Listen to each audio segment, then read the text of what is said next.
All right, guys. Ines recently came out and she is an absolute beast. With as much of a letdown as Keelan was, she actually kind of made up for that and made up for it in a big way. She is an excellent mobber and she does really well with named bosses and yellow bars, and she's okay at like actual bossing.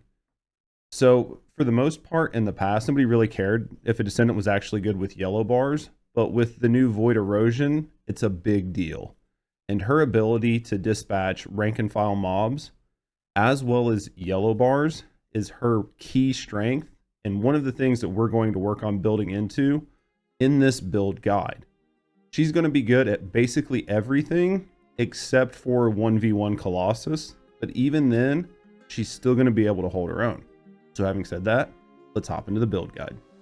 So this is going to be her overall build. I'm going to go through kind of her skills and the skill weave later on after we go over the build, because some people aren't really concerned with how to use her and more concerned with what to use.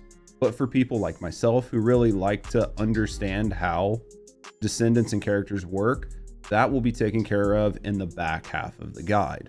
For now, we're going to go over the build that I've decided to settle with, and I'm going to give you a few reasons on why I've picked the mods that I've picked.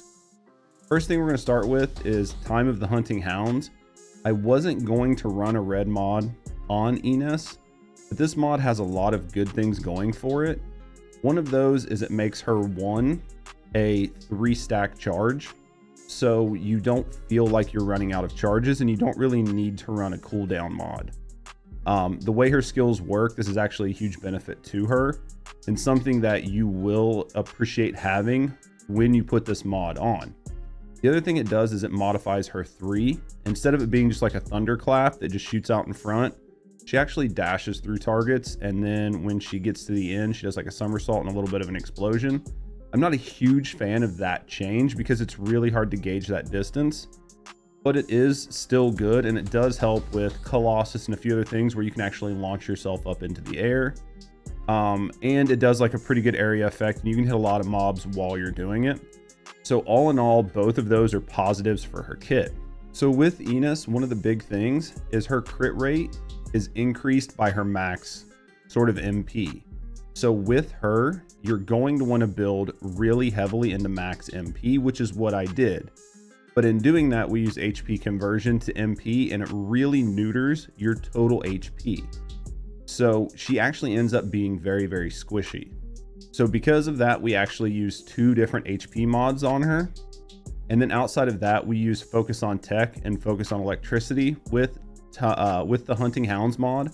Actually, all of her skills become tech skills, so you get a benefit from Focus on Tech for all of your skills instead of only half of them. Outside of that, we're building into a lot of skill crit hit damage because she just crits non-stop.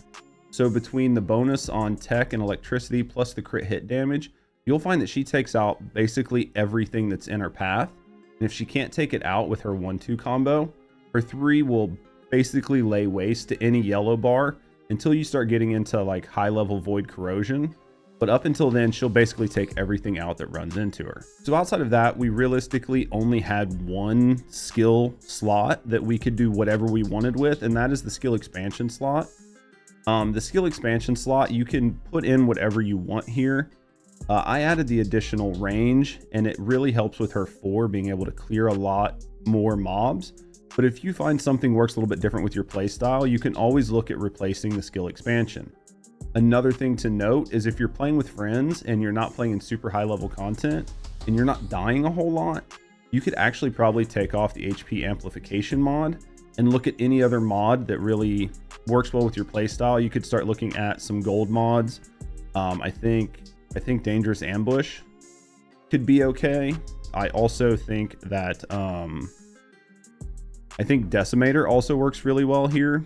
And then I think Multi-Talented is also another good one. So you could realistically use either one of those 3 gold mods instead of HP amplification if you felt like you were surviving, or if you felt like you needed the survival but you really weren't using a lot of your 4. You could switch your skill expansion out for any one of those gold mods.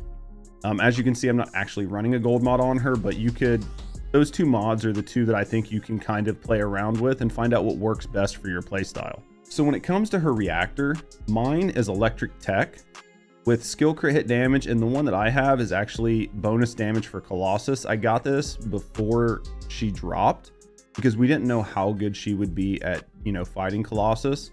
So I kind of just picked this up just in case. I think you could switch the additional skill attack with Colossus or either tech skill or electric skill. Either one of those you would get a lot of mileage out of in your like day-to-day gameplay, because I think that she can do Colossus. That's not really where she shines. So like a god tier reactor for me here would be electric tech, skill crit hit damage, and then either tech skill bonus or electric skill bonus. Anything like that is going to go really, really well in this slot. And I actually have this one with the tac rifle and the beam rifle on it, and I actually did that on purpose. And the reason I did that is there are times, especially when you're doing like defense missions and a few other things, where there are just a lot of enemies and they have shields that you really want to chew through. And the beam rifle works good for that, especially when it's blocking you from doing skill damage. So having the beam rifle and being able to chew through those shields is kind of big for me. And I really, really like Voltia. I think Voltia is a really strong gun. So if I need to do that, I like to have that option, and I don't want to lose the damage from her skill set that's proccing off in the background. But if I'm not actively trying to peel shields off, then we're going to use Secret Garden. The reason we're using Secret Garden isn't for the bonus like weapon damage, it's for the bonus skill damage, right? As Secret Garden, as you have it out and you use more skills, you start stacking up more skill damage. And this is really, really, really going to help you out and just like pushing her numbers up into the stratosphere. For your third weapon, it really doesn't matter. Use whatever you want. I have Smithereens on here. It's great. You're really not going to spend a lot of time using this, but it does help having a good shotgun or something like that to help you chunk down a monster. If maybe you do not have her special skill resource and you find that you can't use your 3, then this will at least let you put in good damage and help your team out. When it comes to components, I just went ahead and used the Slayer set. I find that the Slayer set is basically a good set all around for a lot of different Descendants. So you can just slot this in and you'll be okay. One of the main reasons we like the Slayer set is for the skill power bonus that we get, which we really, really like that. So that's just going to keep her skills putting in a lot of work. And because her skills put in so much work, any bonus we can get for them really goes a long way in making her feel just that much better. So what I'm going to kind of show you next is going to be some gameplay footage. But basically what you need to know is her skill weave revolves around her 1 and 2 and her 4. The goal is to use her 1 to get everybody charged, and it will jump around and hit additional mobs, like monsters. And then while that's proccing off, use her 2 just to deal large spike damage on cooldown. And then if you find that you're not moving a lot or you're holding a specific zone, just go ahead and use your 4 to really lock that zone down. Between her 1, her 2, and her 4, you will kill basically anything that's around there.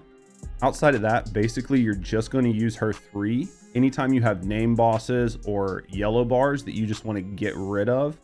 All right, guys, that should be everything you need for the guide. I'm going to let the B-reel roll out, and you guys can see how she works and see the big numbers she puts up. So guys, thanks for watching the video. If you don't want to watch the B-reel, I understand that. If you want to see what she looks like, go ahead and check it out, and I will see you guys in the next video.